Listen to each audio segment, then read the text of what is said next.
You're listening to Heritage Radio Network.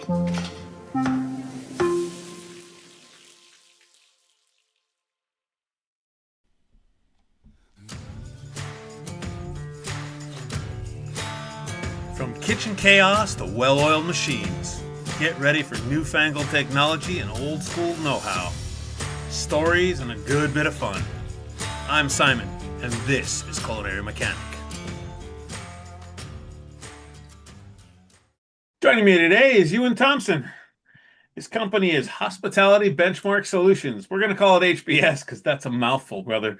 Welcome to Culinary Mechanic. Thanks, Simon. Good to be here. How you doing? I'm doing great, man. I'm up here in Seattle, and the sunshine has finally come out. So it's I'm preparing for 61 days of sunshine, and then it'll go away. So it's all good. Don't come to the UK, Simon. Don't come to the UK. You're never going to get 61 days of sunshine. I think 61 is actually in a row is actually like stretching. It may only be 41, but that's okay. Well, like I said, welcome to Culinary Mechanic. Let's just jump into it, man. Tell me how you got, how'd you get into this industry? How did it all begin for you? Okay, so let's go. Let's. I'll try not to give the too long a version.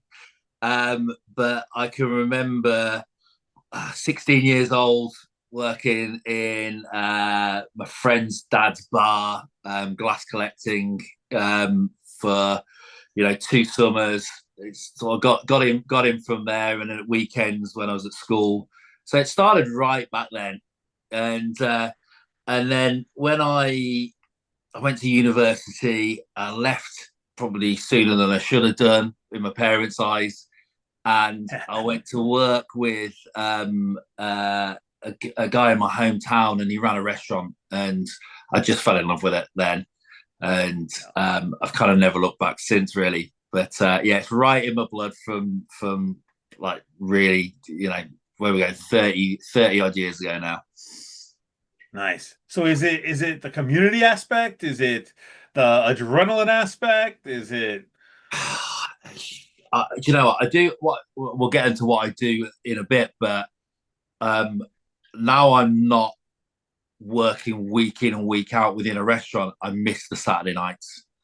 I miss that. I miss that not being able to, thinking you're gonna screw it all up, and how can we get 300 covers in tonight, and we've never done that before, and you make it work, and the people around you make it work, and it's high blood pressure. You fall out your makeup, someone absolutely screws something up, you hide it, you make up, and so it's all that, it's really all that, and I miss those bits. But I suppose the other thing as well is the guest. It's always been about the guest, surprising the guest, doing the things where you get a reaction. That's just given me a buzz for years, and I kind of take that into this day, really. Nice. All right. So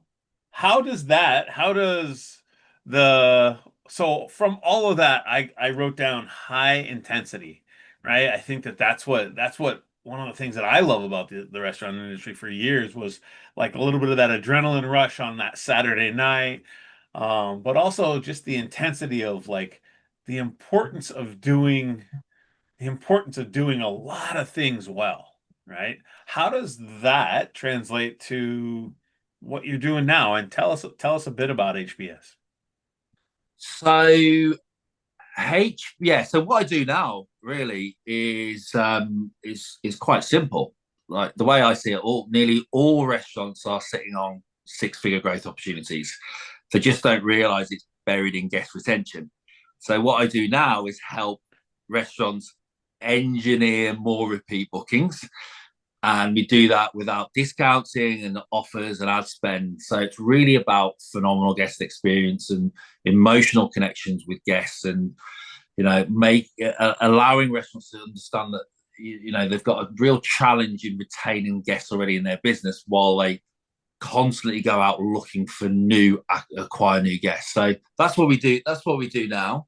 That's what I do now. I started the company in the wake of COVID. Okay. And it was all about profitability, sales maximization, labor efficiency, all that, operational excellence, people development and management. And it really still is. And those things really do make a difference. And, some people you can help exponentially, and some people, no one's perfect, but there's never not a return on investment on those things.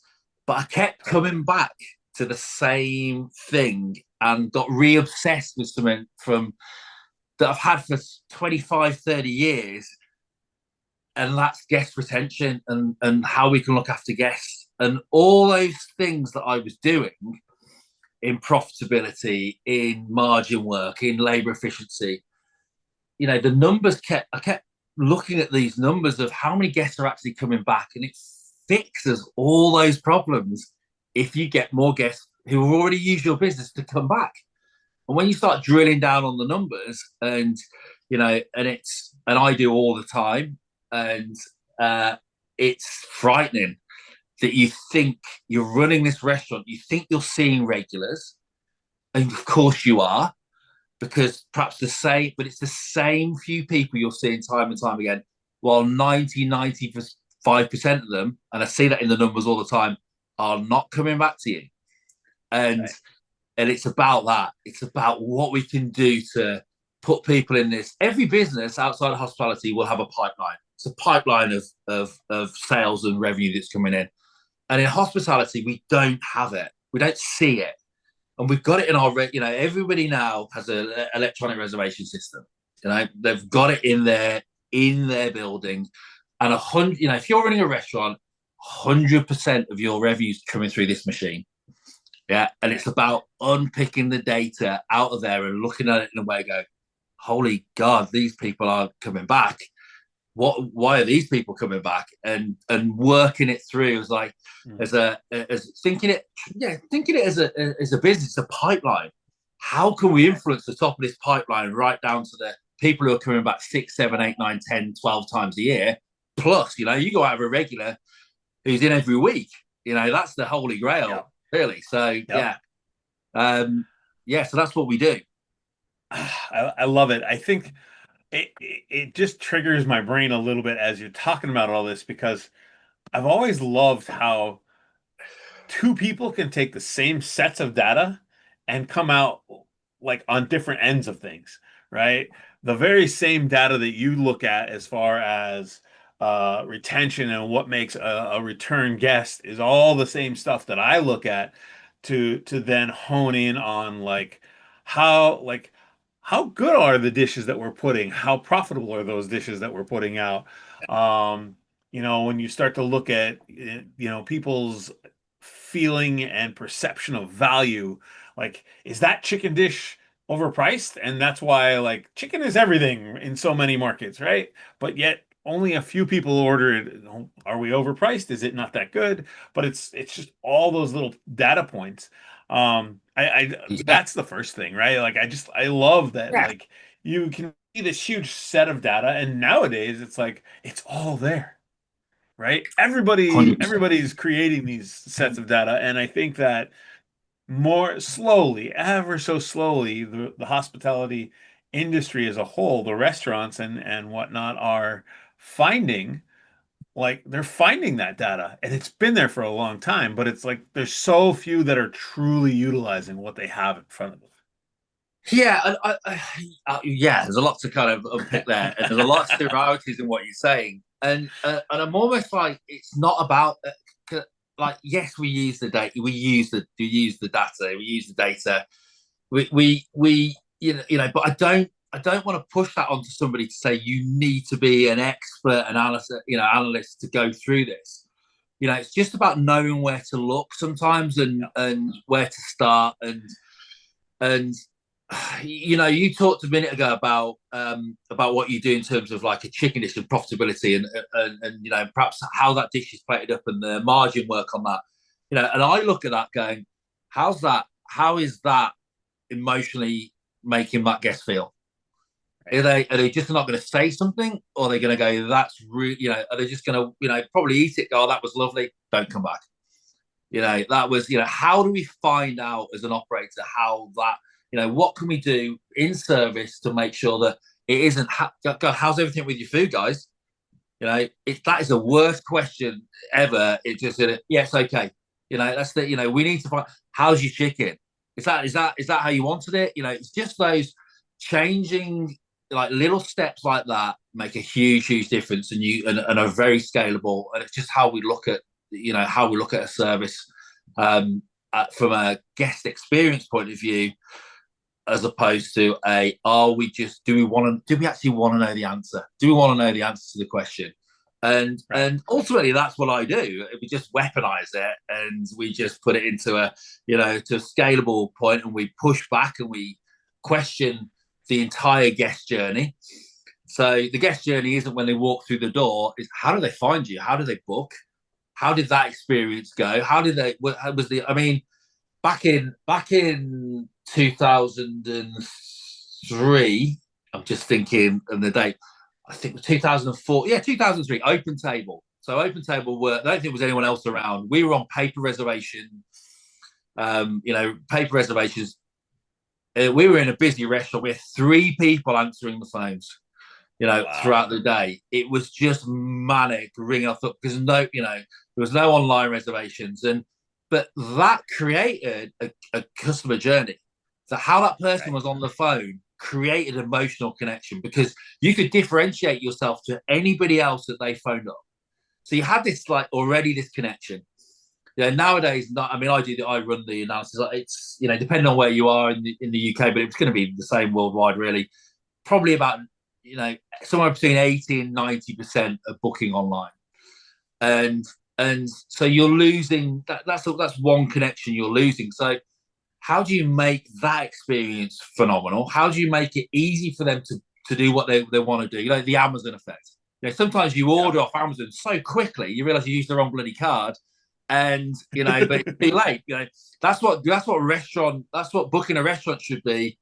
Even if sometimes you take credit card details off people, and it's so you got to go. We do that in the UK, to hold the reservations, but how to make that so easy, and then also how to cancel it really easily. How is this experience? Because people, how do we make that really easy rather than they've got to call the restaurant, they've got to go through 20 hoops to do that. It's everything. It needs to be primed to think. God, they're really good. They're really good. And I don't know why, but they're just really good.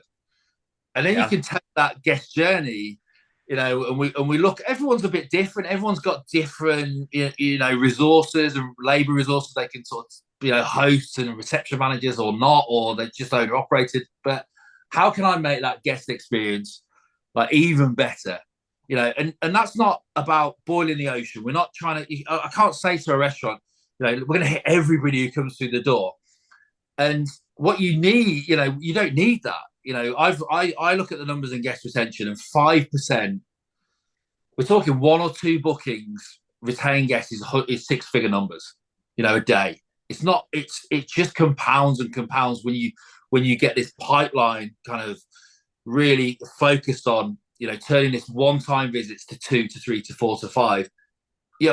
It's like, you can see it. You can already think, if they come back 2 times, 3 times, 4 times, because 95% of them are only coming once. So let's get them in this process. But you can get that guest journey is so influenced at so many stages. And imagine I sent you your first time dining in my restaurant, and I sent you a text and go, "Hi Simon, it's Ewan. We've got the best table for you tonight." Out of the blue, can't wait to see you tomorrow. I'm going to be on shift, so I've sent that to you. That's what a point of difference that is. Just something so simple. It's free. It's complete, and we do that for, we do something different for somebody else. It's like, hi Simon, there's this event going on in Seattle tonight. Do you know about it? I see you're not from. I see you're booked from somewhere else, but after your dinner, there's this going on. Have you thought about it? It's free. It's nothing. It's just, and there's hundreds of those that you can do that. Yeah. You don't have to do to everybody. It's just like, that is a point of difference to me. And my emotional connection with you starts, and I haven't even walked in your restaurant. Make sense? Yeah, absolutely. Let's pause for a second. If you're serious about building a kitchen that leads from the top, runs on systems, and actually feels good to work in, make sure you're following Culinary Mechanic. This show is all about helping you lead better, scale smarter, and stop white-knuckling your business. And if you're ready to dig in deeper, you'll find a link in the show notes to connect with me directly. I think that for me, like, from being the guy in the back of the house, and it's really about like producing the same food over and over and over. I don't think that for a lot of my career I ever really thought about the full guest journey. But now it's just it's so fascinating to say how many touch points are there in that guest journey and what does that look like, right? What is it? Airbnb, they talk about like what is a 10, like 5 star is the standard, right? Like that's the big end of the scale. We're going to create a 5 star experience. Well, they start talking about, well, what is a 6, 7, 8, 9, 10, 9, 10 star experience, right? And they kind of scale it up to be like, these are all the things that you could expect from an 8 star experience from us that really are become those differentiating points. So I think that I love that sort of outside thinking, right? To an inside problem. Like it's as old as time, right? Like how do I get more people to come? And for a lot of folks, it's oh, I'm going to give them good food, great service. And I think that for me is, the term in poker, right? That's table stakes. Like that's the beginning. And so finding all these other ways to really influence and I think, as you said, connect emotionally with the guest. So I'm going to say something that you're not going to like now, Simon. Okay. It's a common myth. Guests will return if they enjoy it. Like all our reviews are 5 stars. Yeah, you think you've done enough. You think the food. You think the food is enough. You think the service is. The food's good. The drink's good. The service is good. Good is not enough. Yeah, and when we talk about getting more people in, I'm talking about getting people who've already been in. So it's not even new people. And when you look at the numbers in that, when I talk about sort of like, say let's give it an actual kind of financial. So you running a 1.5 million. So that's a $2 million restaurant. Right. So what's that? $40,000 a week, something like that. Might be 10,000 bookings. So not covers, but individual bookings, 10,000. So how many of them do you think are coming back twice? I'm telling you, it's somewhere between 500-600 are coming back for a second visit out of 10,000. Yeah. So that's where you're losing 95%. So when we talk about getting new guests in, we are on this constant treadmill of maintaining a status quo while food inflation goes up, labor prices go up. All these things are going up, and you're trying to stay, with your head above water by getting in new guests. But you've either got to do two things: get more new guests in, or put your prices up. And I don't think we can put our prices up anymore globally. I think everybody's done that. I mean, it's crazy. In the UK today, they're talking about food inflation going up again this month. I can't remember a month where it didn't. It's absolutely insane. So to maintain this position, we've got to get new people in. And what I'm saying is, you do not. You keep doing that. Obviously, that's what your business model is, and you're doing that. But let's just then keep doing that while we focus on the 95% or 90% who are walking out the back door who aren't coming back, and we've done nothing about it apart from send them a 30-day re-engagement email. To an experience that we didn't attach any emotional kind of connection to in the first place. Right. So good service, good food, good drink is the platform that allows you to emotionally connect with your guest, but it doesn't facilitate that return. You need to add someone else to that, and you need to make someone actually, be top of mind when they go next time. Where are we going? Oh, we've got 30 places, 20 places, 10 places in our head. We've got this place in the head because I actually know Ewan. I know Simon. I met that, they really did this. They did this for me. You know, he sent me a text message afterwards. He gave me like a perceived way of like booking by just messaging or something, you know, just something, whatever that is, that emotionally connected me to that restaurant. And as you say, it is not a new concept. It's not a new thing. It's just you know, sometimes I think we just, with all this kind of brands and reopenings and everything else, we've just forgotten that actually what we're here for. Why are we open? What do we do when we open a restaurant? Why are we here? We're here to look after people. Let's just fucking do that really, really well. And yeah, that's it. It's so easy to get caught up in all the toys, all the new. And I think when I'm talking to operators, and I'm sure you probably see this, I mean, you do, but the almost the number one thing I tell people is stop everything for a minute and let's talk about the basics. Like, let's really nail let's get so great at the simplest, most basic parts of our job, right? You know, I definitely look at execution in the restaurants, and like you and I are really saying the same thing. It's like food and beverage is food and beverage and service.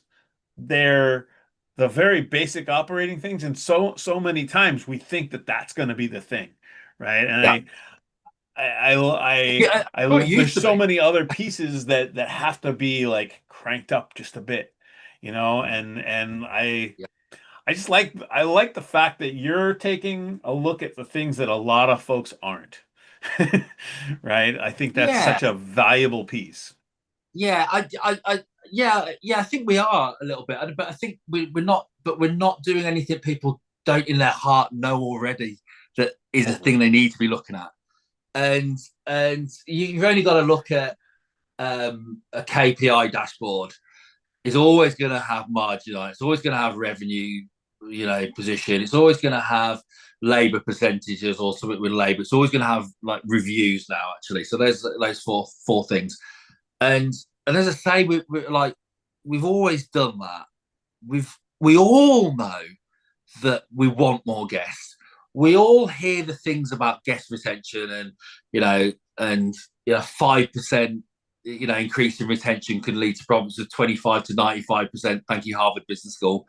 We all know these are the right things to do, but it's deemed too hard almost, or we think, how do we do it? So how do we look at the numbers and how do we do that?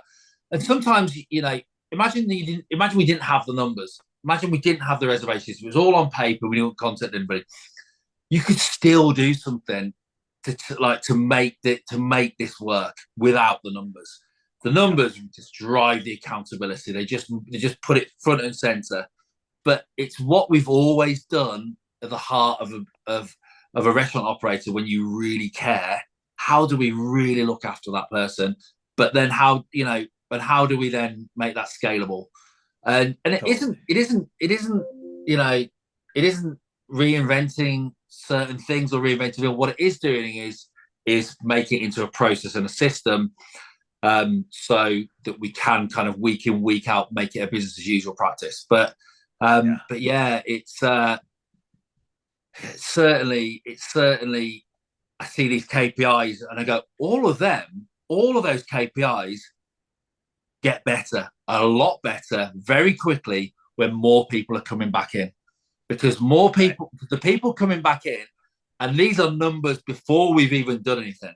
So you look at that pipeline again, the second visit, third visit, fourth visit, they are average spending between 18 and 25% more before we've done anything. So people coming back into your restaurant the people who aren't coming aren't. So this first time diners, when they do come back, they're more comfortable. They know the menu. They know the people a little bit. They spend more naturally. So all this driving, how do we get our spend per head up? How do we get our spend per head up? You know, how do we sell better? How do we do that? You know, someone wants a bottle of Prosecco, so we're trying to sell them a bottle of Cristal. Or, you know, how do we just it's horrible service in it. Organically goes up by getting a second visit, a third visit. So that solves that. You know, your margins get better, your labor percentages get better. It's easy to serve those people. And we don't have to Sure. move the dial that much. We don't have to move it that much. We're not talking about like 50, 100% growth in this area. We're talking about 5% nudge of the dial compounds through those second time, third time, fourth time, fifth time diners. And and how much better is it to serve somebody when you know them? When you got to, how much easier is it? How much do they enjoy it more? How much then you can then really sort of play on it? So it's about celebrating that as well. So yeah, it's with our teams that we don't just kind of celebrate these movements when we're tracking it. We celebrate it with the guest as well, if we can, without it being weird. That they've come back. This is the third time back in. It's like really go to fucking town on those guys because at 3 visits in a year, they are ripe for 4, 5, or 6. If they've come back to you already 3 times, then they're well on the way. And by the other way, another thing they do is they bring back more people. So they start off, first time diners. I looked at a restaurant today, 3.2 average covers on first time diners. Second, 2, 3, 4, they're at 3.7. 15% increase. They haven't even done anything yet. So naturally, people who already liked you first time, you didn't engineer that return, but they're coming back already, are already bringing about 15% more in the covers. People love to share something that they feel is special. Right? 100%. That's the thing. That's the thing about the market. So one of the other myths is like, this is a marketing problem. Guest retention is a marketing problem. Massive, massive myth. Yeah, marketing and operations historically can go back years of being like battling with each other. If you're in a big company, potentially, it's like marketing do this job, operations screw it up. Marketing to put this menu in, operations screw it up or don't like it, and it's in this battle, and that needs to absolutely change, because what operations need to do is facilitate better marketing, and this personalization, profiling. Understanding who the guests are, this kind of your ideal guest avatar, where they live, the locality. This should support the post visit, where you can reach out to them with personalization and understand who you are. And I was talking to a guy last week who works for Amazon in the UK, works for Amazon, quite a high profile job with them, and he was out at a well-known restaurant group, and they're pretty good. And he goes, these are really, he was telling me they have meetings there once a month. And he goes back in there, and the restaurant, he sits down in the restaurant, and they go,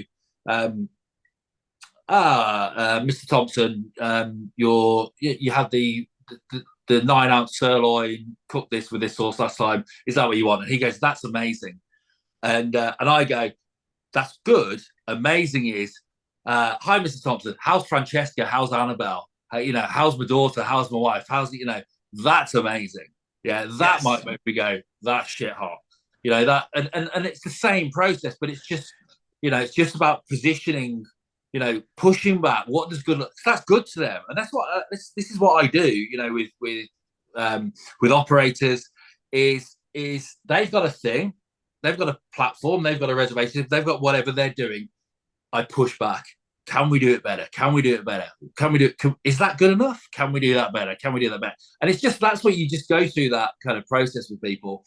And it's amazing what happens when, with one of the steps that, like the framework steps that we have is, it's know, grow, echo with this. So know is about diagnosing the gaps, understanding the guest, defining the upside, building the plan. But that's about really inward looking at what you're doing in terms of guest retention. And what comes out of that is when I get, when I work with operators and get to really inwardly look at what they're doing and their people. So it's not just about the guests there, it's about the people, it's about their, perhaps their platform setup as well, but yes, and also about the guests. Right. It's amazing what else you fix while you're doing this, in terms of development and engagement, and actual managers who are like on the fence about their job going, oh shit, we've got something to really get at now. We've always got this common goal. And by the way, it's as a byproduct, it's developing you into a serious professional restaurant manager. And before it was about compliance and this and all those tick boxes stuff, but this is like, shit, you can take this anywhere, because this is looking after guests. This is like top quality, restaurant management, professional restaurant management, in whatever situation you are. And don't get me wrong on this as well. You don't have to be the Ritz or high-end, or anything like that.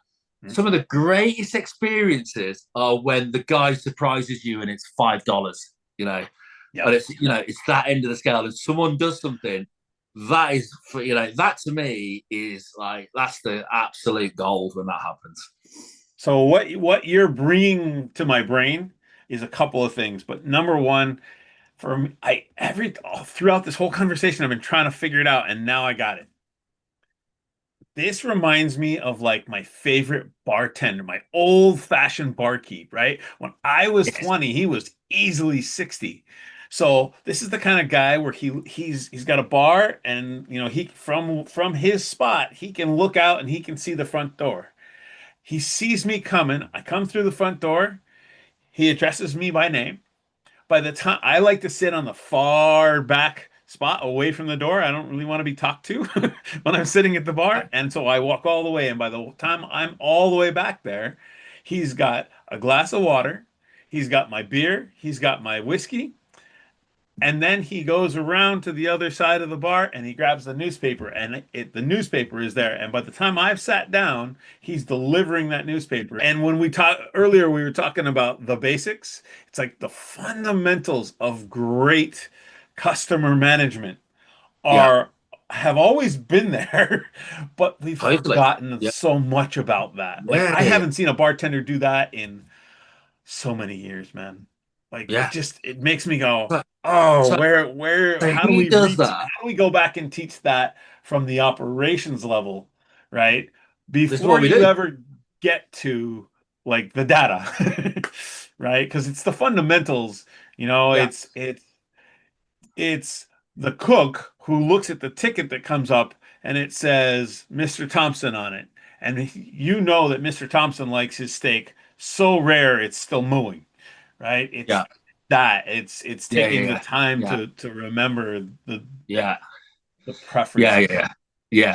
Totally. But what do we have now is we've got this computer system that sits in our restaurant that allows us to capture those preferences en masse. It's just what we do about it. And it's like, so your first time dine time, you come in, hi Simon, but I've got half empty restaurant. It boils my piss when I get sat on a horrible table and it's a restaurant table. Like someone doesn't go, which table, where would you like to sit?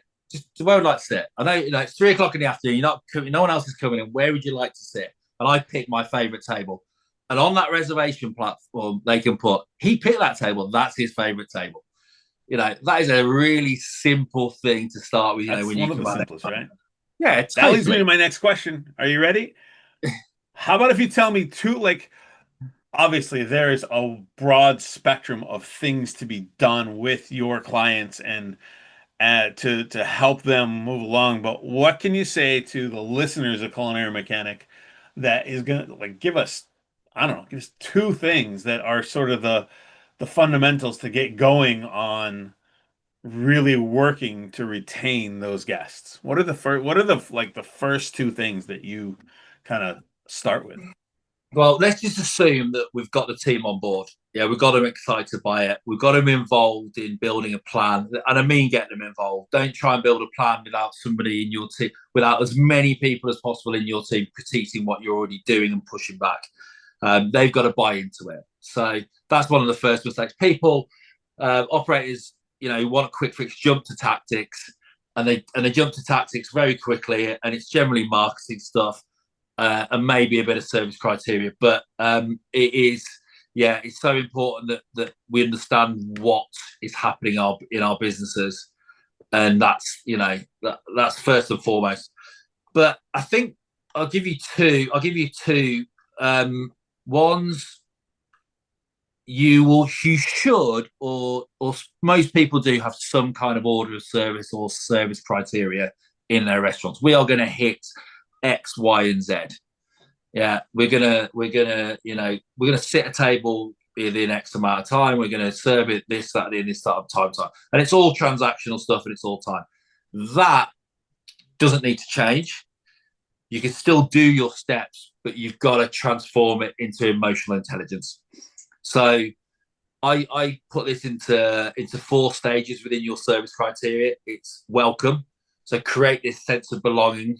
Like guests when they come in are like, people are nervous about coming, especially if you're a busy restaurant. They're not like, they might pretend to be like fine about it, but we want to make people feel as easy as possible when they come into your restaurant. So that could be done well before they come in, as we talked about. That contact.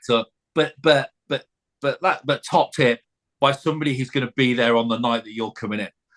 So that might be a host if you got that kind of restaurant. So the host has contacted you. And I'm going to can't wait to see you tomorrow or on Tuesday or whatever it is. We've got a really good table for you. I'll see you at the front door. I'm going to be there, or something like that. And then that welcome suddenly is an extension of, not just coming through the door. It's like it happened like 2 days ago. And then I recognize that person. How good do I feel when I come in there? They recognize me. You're getting really shit hot then if you kind of social media stalk them. You've got a photo of them there, but you can get to that nth degree on this if you want to. But so that welcome is, people put a welcome in a service criteria, and it's like smiled and we sat you down and maybe we asked you where you want to sit, something like that. But that is not that's a welcome, or as a welcome. You know what I mean? It's not there. So that's good. The next thing is, from within this emotional journey is guide. I call it guide. So this is about great. If you can segment your guests, that's a really good thing to do. So you might have first time and infrequent diners.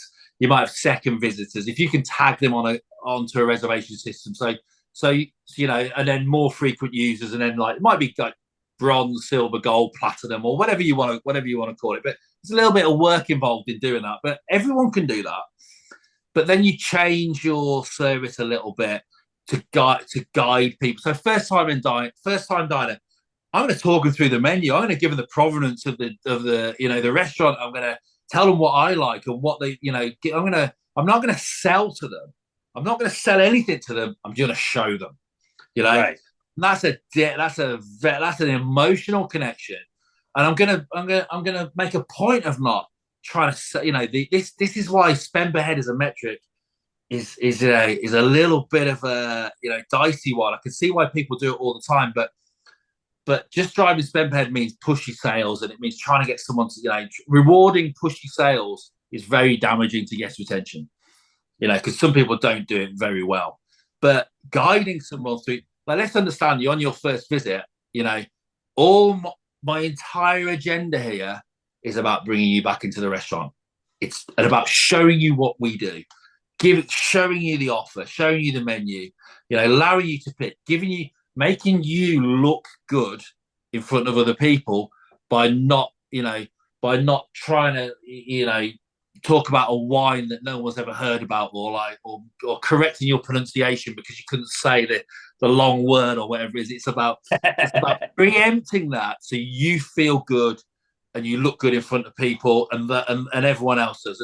And that comes from adjusting your service between someone who's coming once or twice to someone who's coming 3 or 4. They need a different level of service. And if I could say to you on my pre-shift, you've got 4 tables, 2 of them are bronze, 3 of them are silver. This is what we're going to do. This is what you do. It's there. It's like we're going to adjust it slightly, and more so for the bronze and the guidance stuff up front. And it also allows your service criteria to be adapted a little bit. And we're not so regimented. We've got to hit that all the time. Actually, with the platinum guy, we don't just hit any of this. He don't care. He knows he's not doing that, and that, and that. We don't hit any of it. So it just kind of, empowers the team a little bit more. And then at that point, I'm sorry to cut you off, but at that point, it's about easing all of the friction, like removing the friction of that, right? If you're at platinum, it's about how seamlessly can we get what we know you want, or what he knows he wants. Totally, yeah. And sometimes that's like you by that stage, that guest.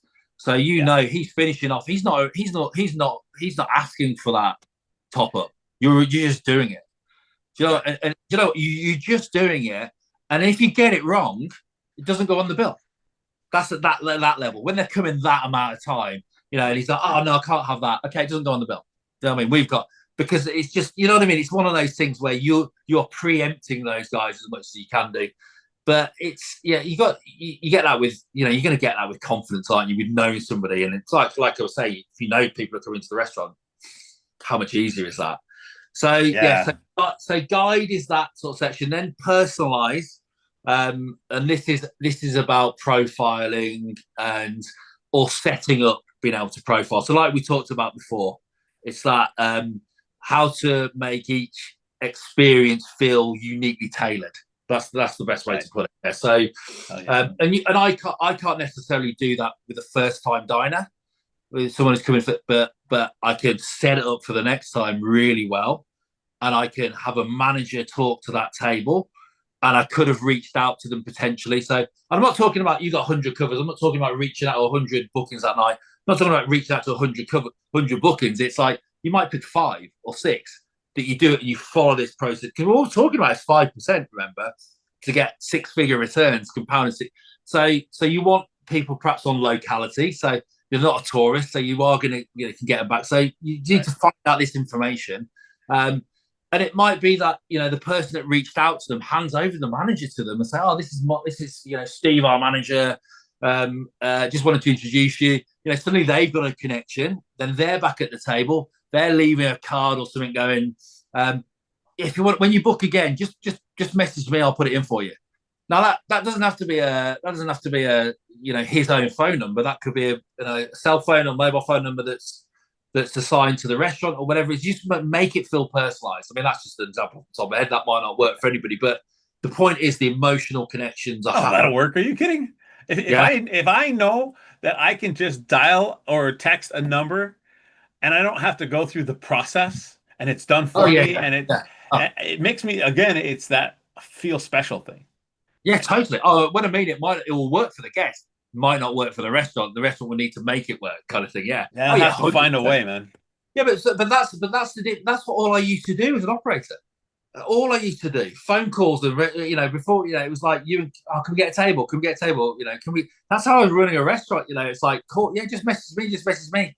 And then you'd leave perhaps your busiest nights of the week. You'd have 2 tables because somebody who was a massive regular was going to message you last minute, and you're going to be able to get them in.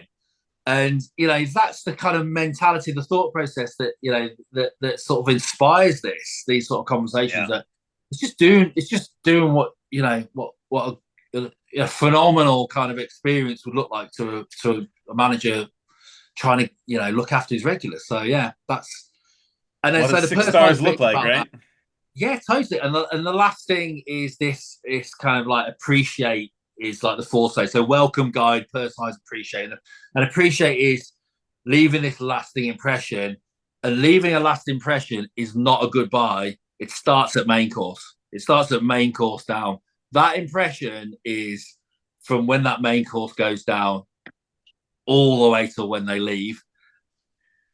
It is not like a friendly goodbye, and if a couple of people say goodbye, it's that emotional connection there. It's just making sure that everything's absolutely spot on and actually caring about that. It's perhaps a little, you might have a toolkit in the restaurant that you use, like a little wine taster or a little food taster or something like that. Perhaps using on that table, or something that you thought through, and it's having a conversation, something personal that perhaps you can then use in a communication later on. And I don't mean about being creepy. I mean, just, I hope you enjoyed the show after. I hope you enjoyed going to see that, whatever they were going to do, or whatever, perhaps football team, or, they were visiting their family or whatever that was. It's just something you can say, hope that went well. Great to see you, and that's the follow-up with them. And then that makes that, that 30-day follow-up that's also, perhaps out of your system. Suddenly they look at that, or the 60-day one, it's like, are they cared? Suddenly that means something, doesn't it? And actually you can get really serious. You can adapt those kind of that marketing as well if you want to, but I'm sure AI will be able to really like systemize that at some point as well, where it takes your reservation data at some point and it puts it into your marketing. That's going to be happening soon, but you don't need to do that. But did all that make sense? That that's the To- six. That's Totally the makes six sense to plus me. star. Can I just say two things? Number one, I love the difference between American English and English English or UK English because shit hot Yeah. and boiling my piss are two of the best things I've heard all week. Because I don't feel like we as Americans have things that just are as evocative as that, but I'm sure we do. Well, gosh, well, thank you for sharing that last bit because I think that it really reinforces to me how this can be a very basic part of of a restaurant strategy to continue to build their sales and to grow their business, right? It is the Yeah. basics just kind of turned up a notch, right? It's so Yeah. much of the fundamentals of hospitality, but really take into a you said it earlier too. It's almost the weaponization of great questions using Yeah. those questions to really hone in on Yeah. Why? amplifying touch points. Yeah, I Yeah. love it. Yeah. Is that good enough? Is that good enough? Is that just that pushing back? But do you know what? That's not easy to do by yourself. It isn't. In fact, it's virtually impossible to do by yourself. And that's why that's why the accountability side of these things is, and that's why you got to work with somebody else to do it. And I'm not talking about necessarily working with me. I'm talking about working with your own teams. But just understanding what good looks like, what you're doing now, and where you want to get to, and how we're going to get there.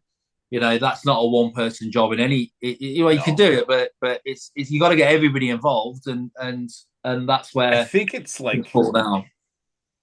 for me, it feels like the greatest exercise to be done at a team meeting, right? Yeah, yeah, That is like how here are 10 touch points. Start with number one. How do we make that better? Get two, three yeah, ideas. Number two, how do we do that better? And really, because I mean, oftentimes in a restaurant, you've got restaurant or a bar. I'm working with a pub right now, and all I can think of is we're talking about growing their business, and I've got a really neat conversation to have with them tomorrow. I guarantee you.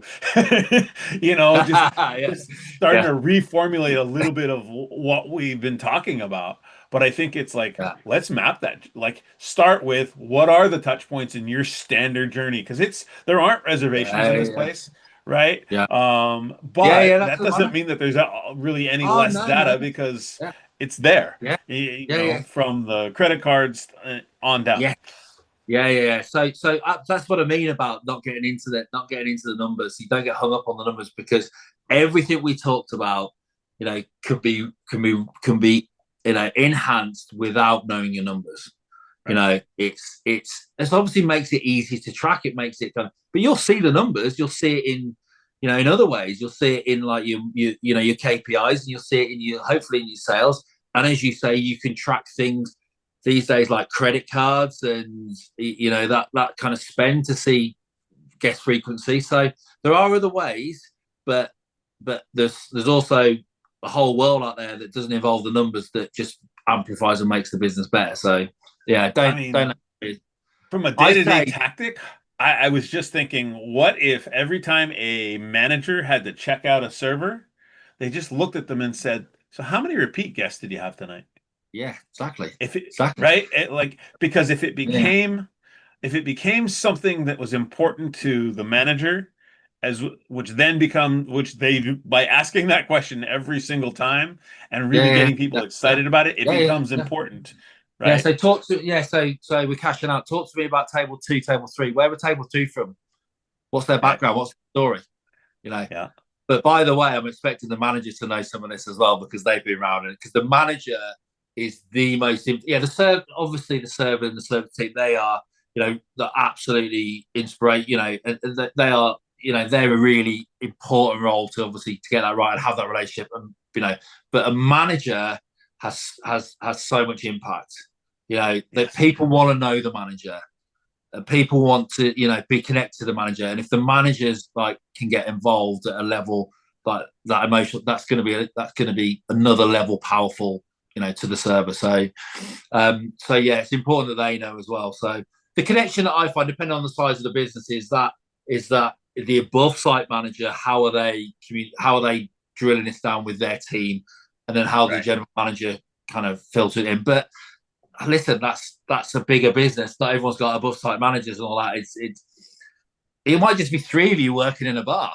You know, how Right. can we make this like? How can we make this like this experience like better? You know, you can do. Yeah, It's fun, isn't it? It's fun even talking about it. It's even better doing it. absolutely. It's even better Totally. seeing the results of it.